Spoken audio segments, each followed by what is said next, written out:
ओम शांति। आपका प्रश्न है, श्रेष्ठ तकदीर की स्मृति द्वारा अपने समर्थ स्वरूप में रहने वाले स्वयं सूर्यवंशी पद के अधिकारी भव। तो प्रश्न यह है कि समर्थ स्वरूप में रहने का अर्थ क्या है और कैसे सूर्यवंशी पद के अधिकारी बन सकते हैं। उत्तर है, समर्थ स्वरूप की स्मृति अर्थात हमारी आत्मिक स्मृति, अनादि स्वरूप परमधाम की जो हमारी आत्मा की अवस्था है उसकी स्मृति। तो जब हमारी ये स्मृति हो जाती है कि मैं आत्मा हूँ और शरीर के भान से डिटेच हो जाते हैं, ये सबसे श्रेष्ठ स्मृति है, समर्थ स्मृति है। तो ये हमारी जो पहली अवस्था योग की जो होती है, 4 अवस्थाएं हैं, तो पहली योग की अवस्था ही ये स्मृति बना देती है, क्योंकि यही हमारा फाउंडेशन है। तो हमारे 7 चक्र के जो एनर्जी लेयर्स है वो पॉजिटिव में परिवर्तन हो जाते हैं, क्योंकि हमारे गुण भी एक नेचुरल हो जाते हैं। तो नकली फेस अर्थात हमारे अवगुणों से शरीर के भान में आना, हमारे विकारों बाहर दिखाई देना, यह है नकली फेस। और असली मना आत्मिक स्मृति। तो अभी जो भी सारे विश्व की आत्माओं को अपने असली स्वरूप भूल गए हैं और ये काम, क्रोध, लोभ, मोह, माया, दुख, अशांति, ये सब उसके जीवन में अभी नेचुरल है। तो अभी हमारा जो पुरुषार्थ है वो पुरुषार्थ यही है कि हमारी आत्मा के ओरिजिनल जो गुण है उस गुण को एक्टिव करना। और इससे ही सारे सिस्टम जो है इलेक्ट्रॉन, प्रोटॉन और न्यूट्रॉन से लेकर बायोलॉजिकल क्लॉक, स्लीप साइकिल, सब कुछ इससे ही रिसेट होता है और सारी सिस्टम रिसेट हो जाएगी।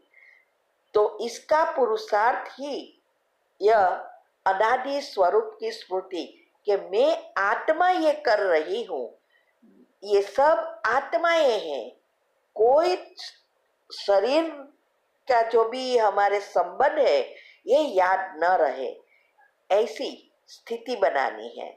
और वो स्मृति जिसको नेचुरल होती है वही सूर्यवंशी पद माना सतयुग में, पहले जन्म में, और उसमें भी हमारी जो श्री कृष्ण के घराने में आने के लायक बना देती है।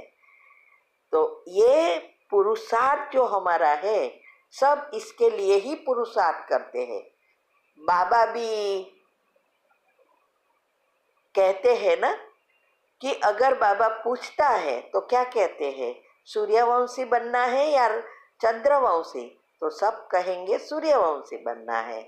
तो बाबा भी क्या कहता कि हमारा पुरुषार्थ भी ऐसा ही होना चाहिए। तो हमारी जो योग की 4 अवस्था है उसमें पहली अवस्था मनन, चिंतन और मंथन जितनी पक्की होगी उतनी ये अवस्था भी मजबूत होगी। और इसकी विधि हमने बताई है, जिस विधि से हम खुद यहाँ तक पहुँचे, गृहस्थ में रहकर ये सब किया, वो हम बता रहे हैं। तो आप YouTube पर ये हमारी चैनल पर आप अगर चाहो तो सुनकर समझकर प्रैक्टिकल कर सकते हो। और वैसे भी सारे राज रखे हैं। चैनल का नाम है शिव शक्ति मेडिटेशन बीके कुसुम। फिर सब्सक्राइब करेंगे तो प्लेलिस्ट में जाएंगे, वहाँ आपको सब कुछ ग्रुप वाइज मिलेगा। साथ साथ लाइक, शेयर और कमेंट भी कीजिए, इससे आपका दुआ का खाता बढ़ेगा और जल्दी जल्दी आगे बढ़ सकेंगे। और तीव्र पुरुषार्थ ग्रुप में भी 15 ऑडियो जो आती है वो भी अच्छी रीति समझकर फॉलो करेंगे तो आप भी सूर्यवंशी पद के अधिकारी बन सकते हैं। ओम शांति। ओम शांति। आपका प्रश्न है वहम का अर्थ समझना है। स्लोगन में जो आया सर्व पर रहम करने वाले बनो तो अहम और वहम समाप्त हो जाएगा, ये समझना है। उत्तर है, देखो, रहम करना अर्थात हमारे जो गुण हैं वो जब एक्टिव हो जाते हैं तो हमारा स्वभाव, संस्कार नेचुरल रहम दिल बन जाते हैं, क्योंकि अनाहत चक्र बैलेंस हो जाता है, आत्मा पावरफुल शक्तिशाली बन जाती है। तो ये अवस्था जब बनती है तो हमें मेहनत अच्छा कर्म करने में करनी नहीं पड़ती, नेचुरल हमारे अच्छे कर्म होते हैं और सबको प्रेरणादायक बनते हैं, क्योंकि हम ज्ञान स्वरूप बन जाते हैं। तो ये इससे अहम अहम का अर्थ है देह अभिमान, वो खत्म हो जाएगा, क्योंकि अवगुण है तो देह अभिमान हो है और गुण है तो देही अभिमानी है। तो जब हम देही अभिमानी बनते हैं तो हमारा देहभान समाप्त हो जाता है। इससे हमारी अज्ञानता, शंकाएं जो भी है वो सब समाप्त हो जाएगी। तो हमारा ये पुरुषार्थ ही है, हमें अपने गुणों को एक्टिव कर हम नेचुरली रहम दिल बने, तब हम विश्व के लिए समय निकाल कर अपने आप को परिवर्तन कर पॉजिटिव एनर्जी से बदल सकते हैं, मदद कर सकते हैं। ओम शांति। आपका प्रश्न है, मुरली में आया कि बाप के वतन में आ जाओ, जो भी संकल्प करेंगे वह पूरा हो जाएगा, चाहे शरीर की थकावट हो, चाहे दिमाग की स्थिति है, सब बाप के आगे थकावट उतार आएंगे तो थकावट उतार देंगे, माना उतर जाएगी। ये बातें समझना है। उत्तर है, देखो, बाप के वतन में आना अर्थात हमारे सूक्ष्म वतन में या परम धाम में मन बुद्धि से पहुंचना। अभी ये मन बुद्धि को एकाग्र करना ही योग है। तो जब भी हम थके हैं,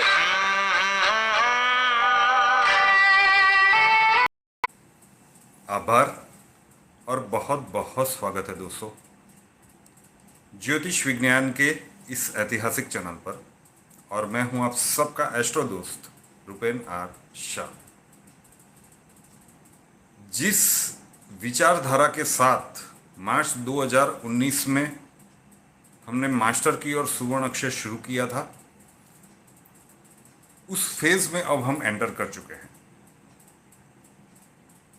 दैनिक गोचर पे बनाया हुआ एक प्रयोग यहाँ पे मिलता है। सामान्य रूप से आज की मास्टर की क्यों अलग रहेगी, क्योंकि अगर आप प्रिडिक्शन फॉलो करते हैं, परिवार आज 3,40,000 के ऊपर है, लेकिन मुख्य रूप से लोग प्रिडिक्शन ही देखना पसंद करते हैं, मास्टर की नहीं। इस वीडियो को आपके जितने भी अपने हैं, दोस्त हैं, सबके पास एक बार पहुंचा जरूर से दीजिएगा, क्योंकि हो सकता है कि आज जब हम 6 जून को ये बात कह रहे हैं, 6 जून 2021 को, तो कई लोगों को ये कल्पना से परे बात लगेगी। लेकिन यकीन मानिए, आने वाले कुछ ही महीनों में आपको प्रतीत हो जाएगा कि हम क्या कहने की कोशिश कर रहे थे। प्लैनेटरी बैलेंसिंग का एक दैनिक प्रयास है, लेकिन हम वर्कआउट कर रहे थे। आज की अगर मैं बात करूं तो तकरीबन 2 या 3 घंटे तक मैंने वर्कआउट किया था, जो थर्ड वेव आने वाली है उसके ऊपर एक प्रिडिक्शन रेडी करने में। और जो चीज़ें निकल कर सामने आई आपने अभी तक सारा वो स्ट्राइक रेट देखा है कि जब फर्स्ट फेज चल रहा था इंडिया में मई 2020 में सबसे पहली बार आपको चेताया था कि ये अंत नहीं है, अभी दूसरी वेव आएगी और बहुत ज़्यादा क्षति पहुंचाएगी। दिवाली या न्यू ईयर डे में फिर से प्रिडिक्शन किया था कि 2021 को लोग भूलना चाहेंगे। अंगारक दोष शुरू होने से पहले भी एक बार चेताया था कि अब संभल जाइएगा, फिर संभलने का मौका नहीं मिलेगा। कोरोना के केस प्रतिदिन रिकॉर्ड बना रहे थे, तब प्रिडिक्शन किया गया था कि जून के पहले या दूसरे सप्ताह में इसके केसेस तेजी से घटने लगेंगे। लेकिन साथ ही एक प्रिडिक्शन की गई है कि कोरोना नाम की ये महामारी पूरे विश्व में से कब जाएगी, तो वो समय निकल के आ रहा है नवंबर 2022। बहुत लंबा टाइम है अभी भी, और अक्टूबर से लेकर फरवरी एंड या मार्च तक थर्ड वेव हिट करने की बहुत प्रबल संभावनाएं है। उसमें भारत को भी बाहर नहीं रखा जा सकता। इंडिया, यूएसए, बहुत सारे यूरोपियन कंट्रीज, वहाँ पे थर्ड वेव आएगा। कई लोगों को लग रहा होगा कि ये मास्टर की का प्रोग्राम चल रहा है या प्रिडिक्शन चल रहा है, लेकिन ये शॉर्ट समरी इसलिए बताई कि ये सारी चीज़ें आपको बताई गई थी, डीप स्टडी करके ही यहाँ पे वो प्रस्तुत किया जाता है टाइम जोन, और ये आना तकरीबन तय बात है। दूसरे फेज में ऑक्सीजन की इतनी किल्लत होगी, किसने सोचा था? ऑक्सीजन सिलेंडर्स के लिए ये सारी दौड़धाम हो गई, ऑक्सीजन वाले बेड्स नहीं मिल रहे थे, बाइपेप हो, ऑक्सीजन कंसंट्रेटर हो, ऐसी कई सारी चीज़ों के नाम तो हमें शायद उससे पहले पता भी नहीं थे। अब सरकार ने ये सारी चीज़ें अच्छे से प्लानिंग कर दी है, लेकिन जो 3 या 4 घंटों का हमने स्टडी किया है कि अभी राहु का ट्रांजिट वृषभ राशि में चल रहा है, वायु तत्व की राशि है, तो पहला और दूसरा फेज वायु तत्व से रिलेटेड ही था, मतलब एयरबॉर्न डिसीज था। उसका जो भी म्यूटेंट था वो एयरबॉर्न था। लेकिन अब वो ट्रांजिट, राहु का ये ट्रांजिट अप्रैल महीने में चेंज होगा, अप्रैल 2022 में चेंज होगा, आखिर के महीनों में, और उसके बाद ये अग्नि तत्व में कन्वर्ट हो जाएगा। वायु तत्व से अग्नि तत्व में कन्वर्ट होने से पहले जो ग्रह दशाएं बन रही है कि अब जो थर्ड वेव आएगी,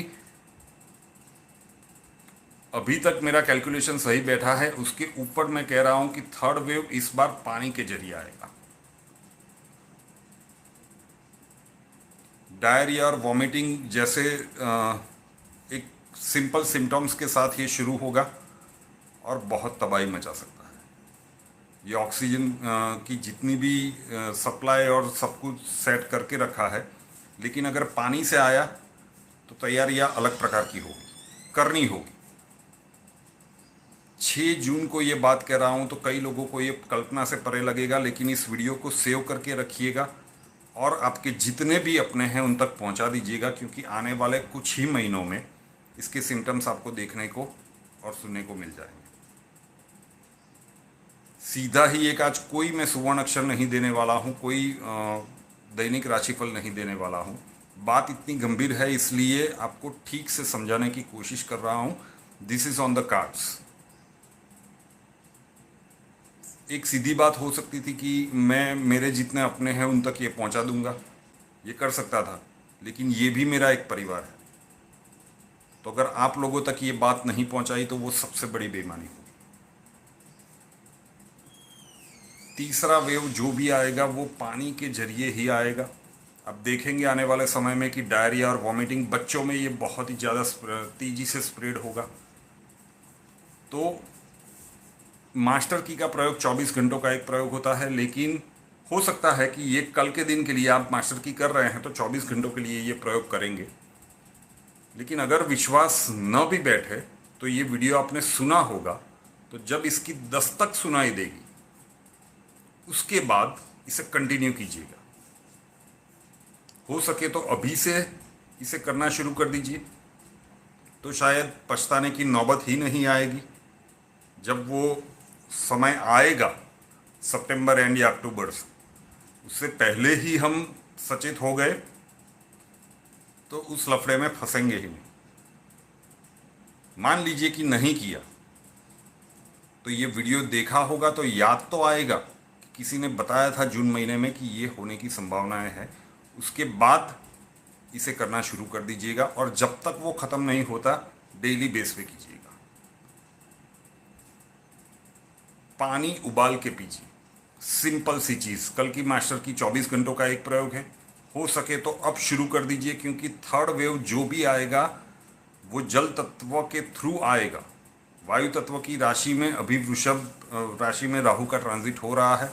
अग्नि तत्व में कन्वर्ट होने से पहले वो जल तत्व के थ्रू ही जाएगा। तो थर्ड वेव जो भी आएगा वो पानी के थ्रू आएगा और बहुत घातक सिद्ध होगा अगर ये स्प्रेड हो गया जहां पे भी विश्व में। दूसरे फेज की कैजुअलिटीज को भी ये अच्छा कहला सकता है। संभावनाएं तो इसकी प्रबल रूप से बन रही है, और जब डेंजर दिख रहा हो तो सावचेती बनाए रखना, ये इंसानों से ज़्यादा किसी और को अच्छे से नहीं आता। तो पानी उबाल के पीजिए। ये नहीं मानना चाहते तो 24 घंटों का एक प्रयोग। एक बार पानी उबालते हैं, अच्छे से बॉईल कर लीजिए, फिर थाली वगैरह में उसे ठंडा कर लीजिए और फिल्टर करके मटके में भर दीजिए।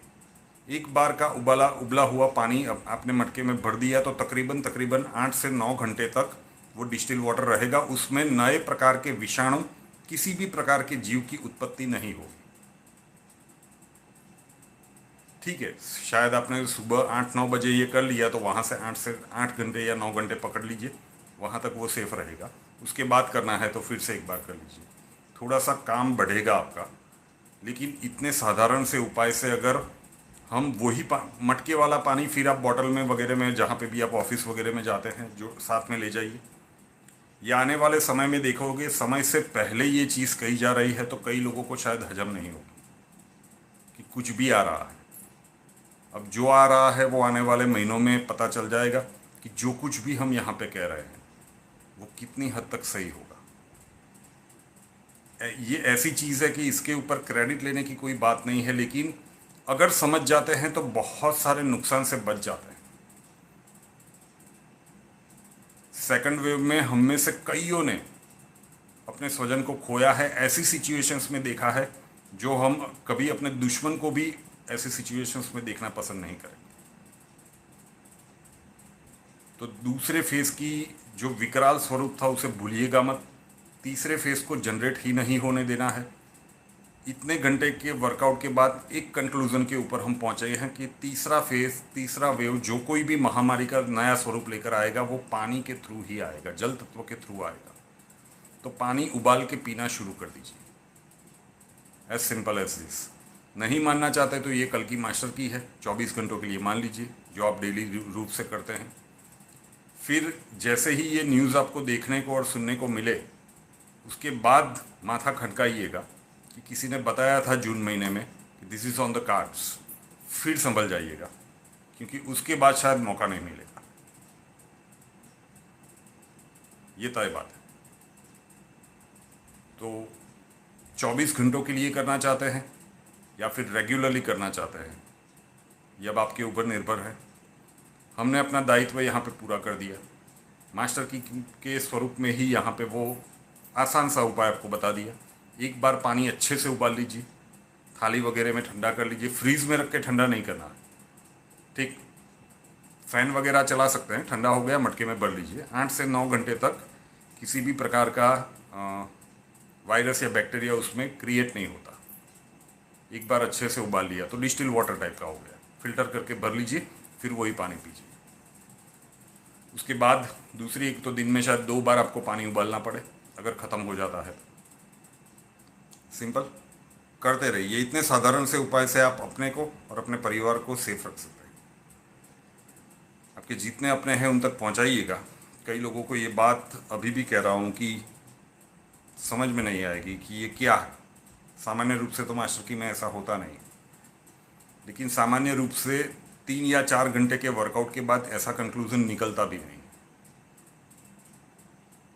अभी आने वाला समय ही बताएगा कि एक प्रिडिक्शन भी आपको दे दी कि किस तरह से होगा। इसकी एक डिटेल प्रिडिक्शन में कुछ समय के बाद लाने वाला हूँ, इसी यूट्यूब चैनल के ऊपर आपको मिलेगी।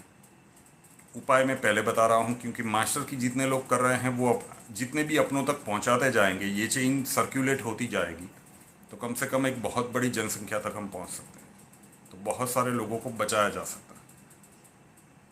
जरूर से कीजिएगा।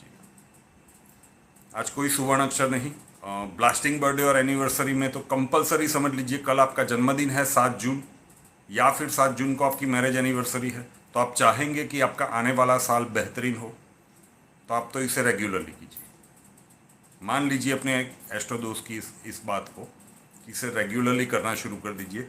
चलिए मान लीजिए कि अभी नहीं कर पाते, तो जब ये न्यूज़ आपको न्यूज़ चैनल्स पे देखने को मिले या फिर न्यूज़पेपर्स में पढ़ने को मिले, उसके बाद सचेत हो जाइएगा, लापरवाह मत बनिएगा, क्योंकि ये संभलने का मौका नहीं देगा शायद। तो इसे ही, अगर आपका बर्थडे आ रहा है तो दिल से मैं इच्छूंगा कि आपका आने वाला साल बेहतरीन जाए, या फिर आपकी मैरिज एनिवर्सरी आ रही है, आपका आने वाला साल बेहतरीन जाए।